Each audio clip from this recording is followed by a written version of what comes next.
पुरी का जगन्नाथ मंदिर। ये नाम सुनते ही मन में भक्ति और आस्था की लहर दौड़ जाती है ना? पर ये मंदिर सिर्फ उतना ही नहीं है। ये एक ऐसी पहेली है, रहस्यों की एक ऐसी दुनिया है जो आज भी विज्ञान और तर्क को सीधी चुनौती देती है। तो चलिए आज इस मंदिर की एक ऐसी ही रहस्यमयी यात्रा पर निकलते हैं जहां हर कदम पर एक नया सवाल हमारा इंतजार कर रहा है। हम सब ने स्कूल में पढ़ा है कि चीजें कैसे काम करती हैं, विज्ञान के नियम क्या हैं, पर ये एक ऐसी जगह है जहां आकर ऐसा लगता है कि विज्ञान के वो सारे नियम कुछ देर के लिए थम जाते हैं। यहाँ धर्म, विज्ञान, आर्किटेक्चर और चमत्कार सब एक साथ आकर खड़े हो जाते हैं। और रोजाना होने वाली कुछ घटनाएं तो ऐसी हैं जो फिजिक्स के सबसे बेसिक नियमों को भी जुटलाती हुई सी लगती हैं। बात है सन 1558 की। मुगल जनरल काला पहाड़ अपनी पूरी सेना लेकर निकला था। इरादा था मंदिर को तोड़ना, लेकिन जैसे ही वो आगे बढ़ा, अचानक एक अजीब सा तूफान आ गया और मंदिर के अंदर से इतनी तेज रोशनी निकली कि पूरी सेना में भगदड़ मच गई। उन्हें पीछे हटना पड़ा। इतिहास में ऐसे कई किस्से हैं जो बताते हैं कि इस धाम की रक्षा कोई और नहीं बल्कि खुद दैवीय शक्ति करती है। और इन सारे रहस्यों के बीच एक ऐसा रहस्य है जो सबसे बड़ा है। वो है ब्रह्म पदार्थ का रहस्य, मतलब श्री कृष्ण का दिल। जी हाँ, ये माना जाता है कि इस मंदिर के अंदर भगवान श्री कृष्ण का हृदय आज भी मौजूद है और वो धड़कता है, और हर 12 साल में उसे एक नई मूर्ति में स्थापित किया जाता है। तो चलिए सबसे पहले बात करते हैं मंदिर के उन अनसुलझे रहस्यों की, जो कोई कहानी नहीं बल्कि वो हकीकतें हैं जो वहाँ हर रोज घटित होती हैं और जिन्हें आज तक कोई लॉजिक, कोई तर्क समझा नहीं पाया है। ये चीजें सुनने में शायद अजीब लगे, पर ये सच है। मंदिर के ऊपर लगा झंडा हमेशा हवा से उल्टी दिशा में लहराता है। शिखर पर जो सुदर्शन चक्र है, उसे आप शहर में कहीं से भी देखिए, वो हमेशा आपकी तरफ ही दिखेगा। और रसोई का तो क्या ही कहना, वहां विज्ञान के नियम ही उलझ जाते हैं। एक के ऊपर एक 7 बर्तन रखे जाते हैं और खाना सबसे पहले ऊपर वाले बर्तन में पकता है। और इतना ही नहीं, मंदिर की 22 पवित्र सीढ़ियों में से जो तीसरी सीढ़ी है, उस पर पैर रखना सख्त मना है। कहते हैं कि ऐसा करने से इंसान अपने सारे पुण्य खो देता है। तो ये तो थे मंदिर के वो रहस्य जो बाहर से दिखते हैं। अब चलते हैं इसके सबसे गहरे, सबसे बड़े और सबसे गोपनीय राज की तरफ, ब्रह्म पदार्थ। ये वो रहस्य है जिसकी हिफाजत के लिए ऐसे कदम उठाए जाते हैं जिनके बारे में सुनकर भी हैरानी होती है। तो आखिर ये ब्रह्म पदार्थ है क्या? मान्यताओं के अनुसार ये श्री कृष्ण का वो हृदय है जो अविनाशी है, जिसे आग भी नहीं जला सकी थी। ये कोई साधारण चीज नहीं है। कहा जाता है कि इसमें इतनी ज्यादा दिव्य ऊर्जा है कि इससे लगातार एक कंपन, एक वाइब्रेशन महसूस होती है, और कि ये आज भी जीवित है।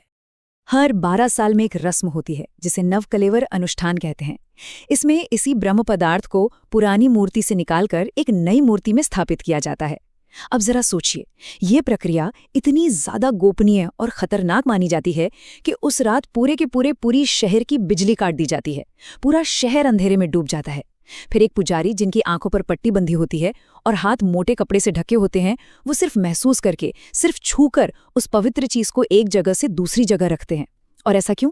क्योंकि ये माना जाता है कि जिसने भी उसे देखने की कोशिश की, उसकी या तो मौत हो गई या वो हमेशा के लिए पागल हो गया। वैसे तो इसे किसी ने देखा नहीं है, पर लगभग 50 साल पहले एक व्यक्ति ने दावा किया था कि उसने इसे देखा है। उसके मुताबिक वो चीज चांदी जैसे किसी लिक्विड की तरह थी, और जैसे ही उस पे रोशनी पड़ी, वो एक चक्र की तरह जोर जोर से घूमने लगी और उसमें से तेज वाइब्रेशन होने लगी। शायद यही वजह है कि इस पूरी प्रक्रिया को इतने घोर अंधेरे में पूरा किया जाता है। तो अब सवाल ये उठता है कि ये पवित्र चीज आखिर पूरी पहुंची कैसे, और भगवान जगन्नाथ की मूर्तियां आज भी अधूरी क्यों हैं? इसकी कहानी सीधे हमें महाभारत काल में ले जाती है।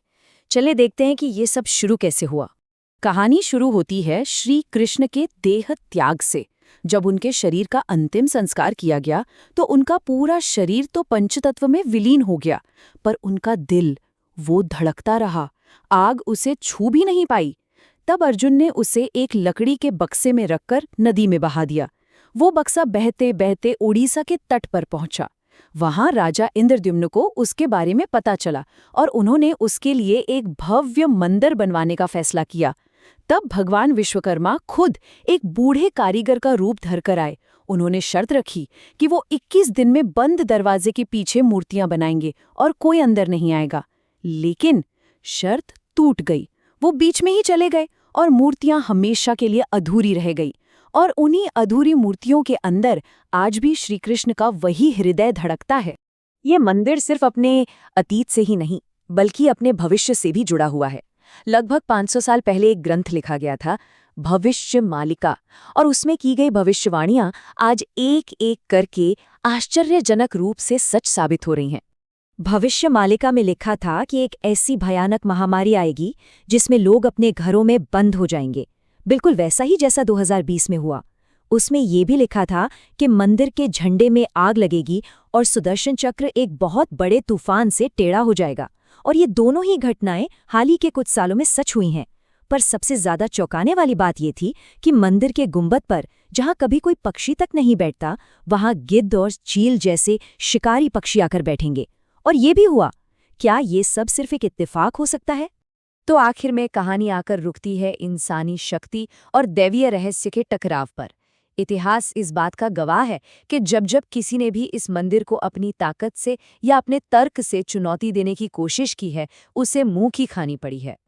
इतिहास में इसके सबूत हैं, चाहे वो मुगल जनरल काला पहाड़ की फौजी ताकत हो जो एक रहस्यमयी तूफान के आगे टिक नहीं पाई, या फिर ब्रिटिश हुकूमत का वो तर्कवाद जिसने रथ यात्रा को अंधविश्वास कहकर रोकने की कोशिश की, पर उसे एक इतने बड़े जन आंदोलन के सामने झुकना पड़ा कि उन्होंने दोबारा कभी हिम्मत नहीं की।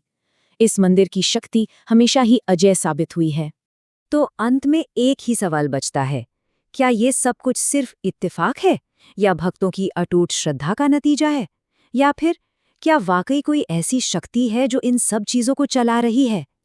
जगन्नाथ मंदिर के ये रहस्य हमें ये सोचने पर मजबूर करते हैं कि शायद कुछ सच ऐसे होते हैं जो हमेशा विज्ञान और तर्क की सीमाओं से परे रहेंगे।